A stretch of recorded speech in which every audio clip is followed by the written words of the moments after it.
Hello and thank you for joining me. My name is Alan and today we're looking at the Bug Out Bag Companion, or the bag of redundancies. Let's crack on. Now, I'm a firm believer in redundancies, but without going over the top. And if for whatever reason you no longer have your bug out bag, then the kit we're about to look at could make all the difference between winning or losing. Let's have a look. So this bag's made by Waterfly. This is actually the Good Ladies Bug Out Bag Companion. I'll put links in the description for those that are interested, but as I always say, at the end of the day, don't get tied up with specifics of makes or types. Just use what's affordable to you or what you might already have available. So it is just a bum bag or a fanny pack if you're across the pond. It has a compartment for holding a water bottle.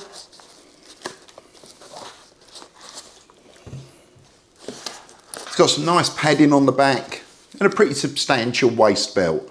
And as I say, the whole idea is if you're in the situation where you're evacuating, you're bugging out, as soon as that plan starts, you take this pouch, which is either in the top of your bug out bag or attached to it, and then wear it. And then whatever happens, should anything happen to your bag, then you've got the essentials on your person in addition to your normal EDC. So it's all about redundancies, as I said, but without going over the top. So in this front pocket,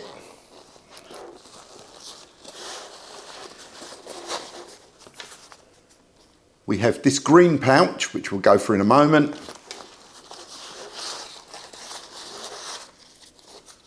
A Mylar blanket, again, it's the olive drab silver on the other side. So if you want to be seen, silver out. If you don't particularly want to be seen, then it's the dark green on the outside. Then I've just also packed a small box of Werther's Originals. I'm sorry, I shouldn't giggle whenever I say Werther's, but some of you will probably know what I'm getting at. But just some sweets, some candy, a bit of a morale boost, a few calories, even though it's all sugar, although this one does say it's sugar-free, but same difference, just to keep it going.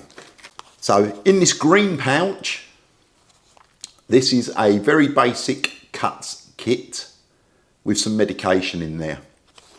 And you will see a theme as we go through the bag, and I'll explain my rationale, if you like, as to why I'm doing it this way.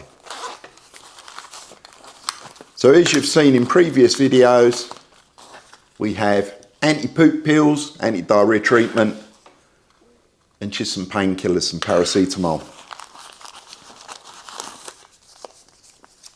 Couple of wound cleansing wipes.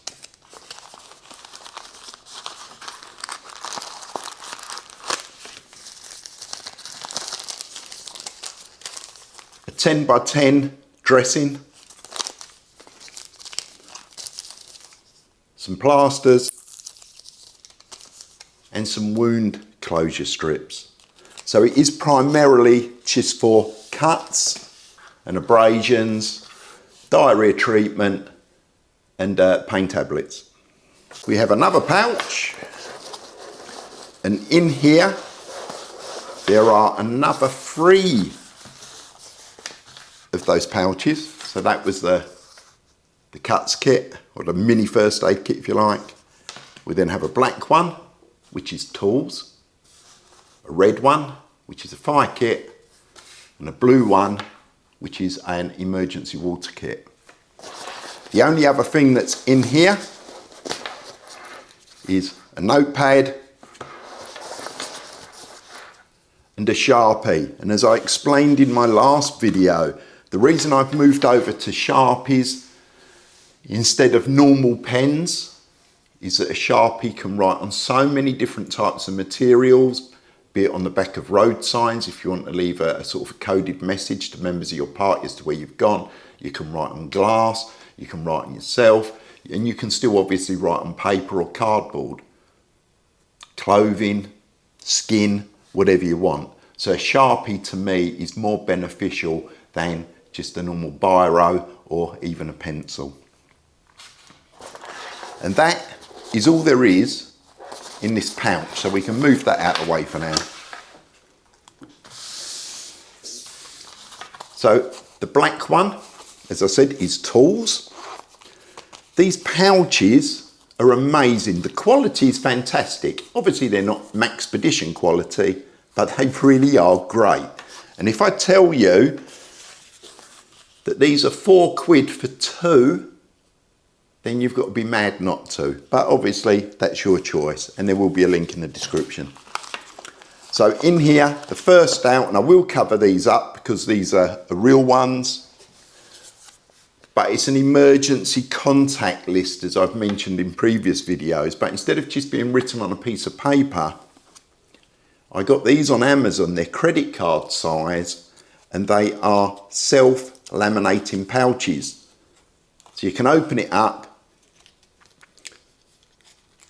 peel that off, insert your emergency contact list, your piece of paper or whatever in there, then just fold it over, and it lands up as a nice little laminated card. So it's more robust, and I just thought for something like this it's obviously easier. And of course with a Sharpie you can write on it.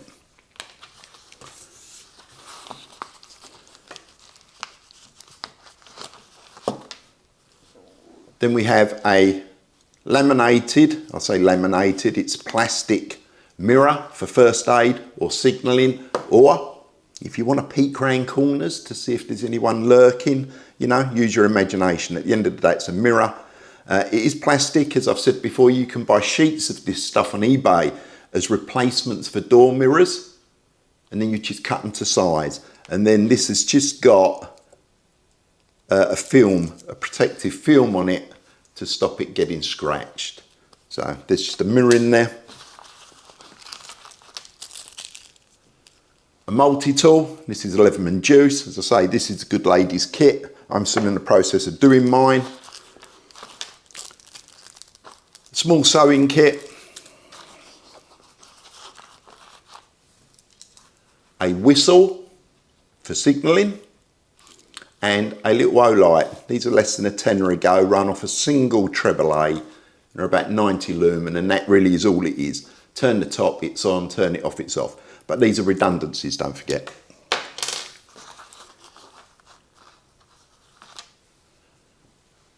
£15 of micro cord. So in my previous video I was showing nano cord. This is micro cord. It is thicker. It's got a breaking strain of £100, but it's 15 foot of cordage there.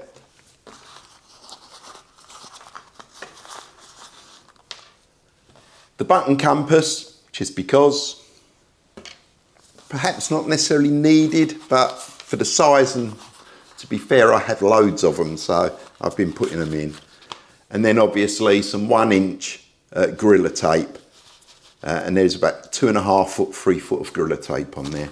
And that is it for the tool pouch. Next one up, another one of these little pouches. This is a red one, and this is fire kit. Very, very basic.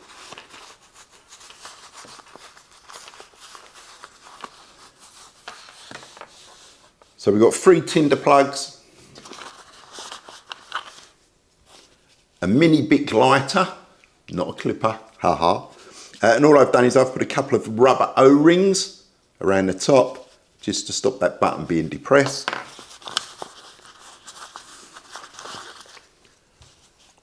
A piece of tinder card, which I still rate as one of the best tinders available. And then this, which is a combined whistle at that end with a fire steel. It's, imagine, you remember you used to get the ferro rods, and they were the Scout version. Well, that's the size of the ferro rod in there. It's a Scout version size, and then there is a very, very capable striker on that end, and it produces sparks. As you'll see in the video, it works perfectly well. Would I want to go and live in the wilderness for a month just using this? Probably not. But these are redundancies, remember. If I lost all my kit and all I had was this, then this gives me the capability, this little fire kit, to make at least, or have a good crack at making fire.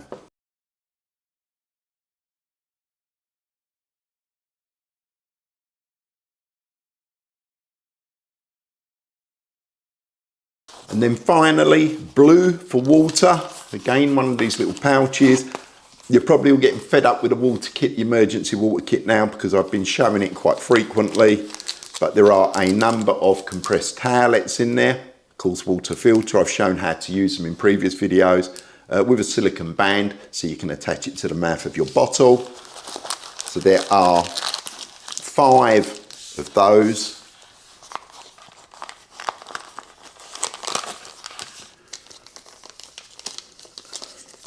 A 1 litre pour and store bag. Has the markings, the capacities on there, so you can put the water into there, then treat it. And then 20 water purification tablets, and again my last video covered all of this. And then some alcohol wipes just to disinfect the mouth of your canteen or whatever vessel you've used when you've collected the dirty water before putting it into the pour and store bag. And that's the full contents of the emergency water kit. As I say, it's a redundancy. Your water filter is going to be in your baguette bag. Lose your baguette bag, lost your water filter, now what you're going to do. So this is that redundancy that's on your person and gives you options to continue. So there you go. That's our baguette bag companion.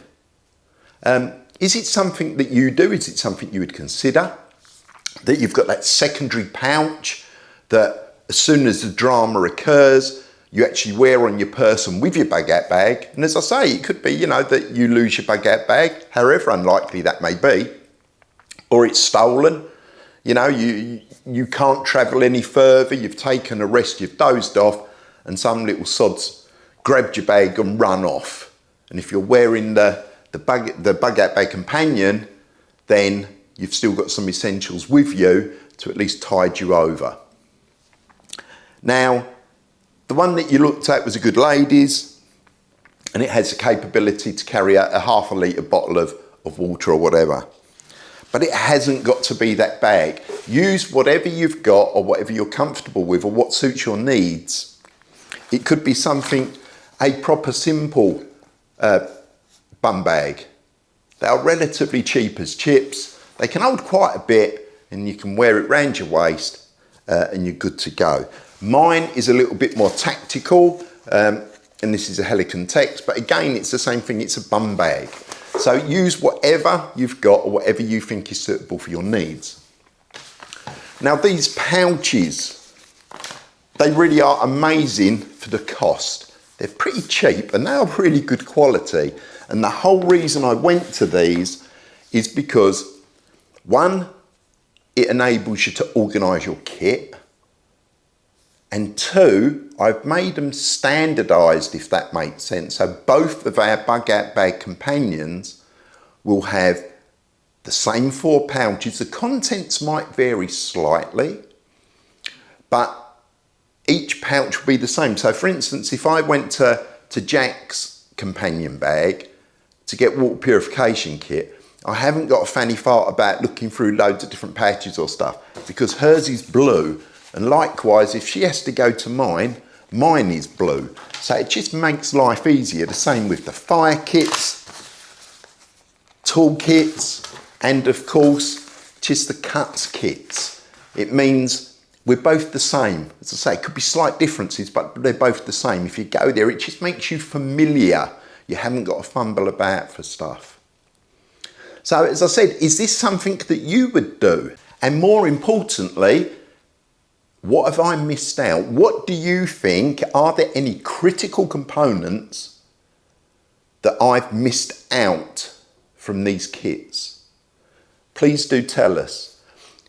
The caveat is it needs to go in a bum bag, so it can't be massive, and it's also got to be as lightweight as possible. But please do tell us, what have I missed? What would you put in that kit? And do you already run a kit like that, be it a pouch or a bum bag or something like that, that is your baguette bag companion? So worst case scenario, you're not up poop street. Anyway, if you found the video useful, give us a thumbs up. As I've said, I'd love to read your comments, and if you're not a subscriber, please do consider subscribing. You know that it's free, helps me, helps the channel. It is what it is. Have a lovely day. See you soon.